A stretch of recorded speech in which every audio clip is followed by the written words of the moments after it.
বিশ্বকাপের প্রথম পর্বটা শেষ, সুপার 8 নিশ্চিত হয়ে গেছে। আগামীকাল থেকে সুপার 8 এর ম্যাচগুলো শুরু হয়ে যাবে। এখন পর্যন্ত কেমন দেখলেন টি-20 বিশ্বকাপ? আসলে যে এক্সপেকটেশন ছিল টি-20 বিশ্বকাপে যে অনেক বড় রান হবে প্রতিটা ম্যাচে, অ্যাটলিস্ট একটা বেঞ্চমার্ক 200-এর উপরে যাবে, সেই জিনিসটা আসলে দেখতে পারিনি। তবে যা দেখেছি বাংলাদেশ টিমটা অনেকটাই ওয়ার্ল্ড কাপের শুরু থেকে এখন পর্যন্ত মোটামুটি ইউনিটি একটা এসছে। এটাই আসলে আমাদের সবচেয়ে সুখের বাণী। সো ওভারঅল যেটা বলবো যে আসলে খুব ট্রিকি একটা উইকেটে খেলা হচ্ছিল এতদিন। এখন উইকেটটা প্যারাডাইজ হবে আমাদের আশা। তারপরেও আসলে বোঝা যাচ্ছে না বিকজ অফ সেন্ট ভিন্সের উইকেট তো আমরা দেখেছি অনেক দিন পরে খেলা হয়েছে, খুব ট্রিকি উইকেট। সো এছাড়া যেসব উইকেটগুলো রয়েছে আমার কাছে মনে হয় রান দেখতে পাবো এবং একটা কম্পিটিটিভ ম্যাচ দেখতে পাবো। রান দেখতে পাবো সেই আশা আসলে কতটুকু করা যায়, কারণ ভিভিয়ান রিচার্ডস স্টেডিয়াম এখন সুপার 8 এর দুটো স্টেডিয়ামে মূলত খেলা হবে, ভিভিয়ান রিচার্ডসে আর অন্যদিকে সেন্ট ভিনসেন্টে। সেন্ট ভিনসেন্টের অবস্থা আমরা মোটামুটি দুটো ম্যাচে দেখেছি, ফ্লাড লাইট ছাড়াও দেখেছি, ফ্লাড লাইটেও দেখেছি। রান ওই 110-15তেই আসলে ডিফেন্ড করা যাচ্ছে।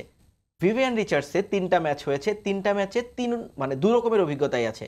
65 রানে 66 রানে অল আউট হওয়ার ঘটনা যেমন আছে, তেমনি 10 ওভারে 132 হয়েছে। পাওয়ার প্লেতে 80 রানও হয়েছে, আবার 50-এর কমও হয়েছে। মানে পিচগুলো আসলে এক রকমের বিহেভিয়ার শো করছে না।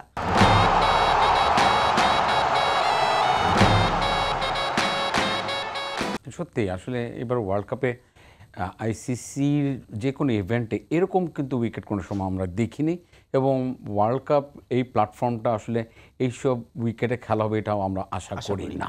সো আমার কাছে মনে হয় যে ক্যালিভার তো মানে প্রত্যেকটা টিমে আসলে সুপারস্টাররা রয়েছে, টিমটা অনেক কম্বাইন্ড হিসেবে ওয়ার্ল্ড কাপের প্ল্যাটফর্মে এসছে, বাট পুরোটাই স্ট্রাগল করছে এই উইকেটের কন্ডিশনের জন্য। সো আমার কাছে মনে হয় সেন্ট ভিন্সের যে অবস্থা আমরা দেখলাম সেটা আসলে আবার ওই যে প্রেডিকশানটা কিন্তু আবার একটু হলো মানে মন্থরগতিতে চলবে আর কি। সো এন্টিগার উইকেটটা আমার কাছে মনে হয় যে প্যারাডাইজ হবে ব্যাটসম্যানদের জন্য। এন্টিগার উইকেটটা অনেক আগের থেকে তৈরি করা, এখানে অনেক রান হয়েছে আর টিমগুলো এখন অনেক মানে আই মানে ভেরি প্রিপেয়ার্ড। ব্যাটিংয়ের দিকে বলেন, বোলিংয়ের দিকে বলেন, আগের যে খেলাটা হয়েছে সেটা ছিল আসলে লো স্কোরিং ম্যাচের খেলাটা। এইবার আমরা আশা করছি যেহেতু টিমগুলো কম্বাইন্ড একটা হাই স্কোরিং ম্যাচগুলো হবে, অ্যাটলিস্ট হাই স্কোর 200+ না হলেও 180 119-এর একটা প্রেডিক্ট আমরা করতে পারি। আইপিএল আসলে কি আমাদের উচ্চাকাঙ্ক্ষা একটু বাড়িয়ে দিয়েছে কিনা?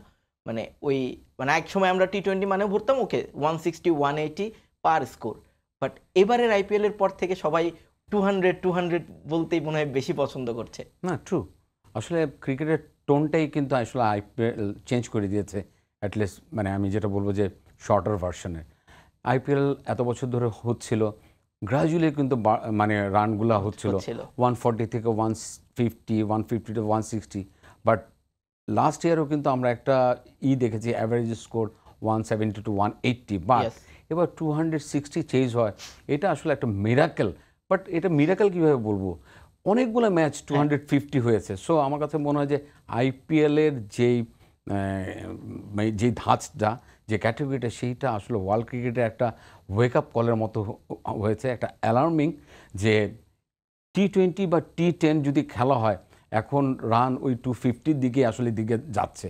সো এক্সপেকটেশনও মানুষের বেড়েছে, বাট ওইটা হলো ফ্র্যাঞ্চাইজ ক্রিকেট আর এটা হলো একটা ন্যাশনাল টিমের আইসিসির খেলা। সো কিছুটা হলো ডিফারেন্স হবে, কিন্তু এই আইসিসি টুর্নামেন্টটাই ফ্র্যাঞ্চাইজিস টুর্নামেন্টগুলোকে ফলো করতে যাবে। অনেক কিছু ইম্প্রোভাইজিং আসবে, শুধু ব্যাটিংয়ে না, বলিংও আসবে, ফিল্ডিং যে স্ট্রাকচার সেটার মধ্যেও আসবে। সো হাই স্কোরিং ম্যাচের দিকে কিন্তু অ্যাটলিস্ট নেশনগুলো কিন্তু ওদিকেই হাঁটবে।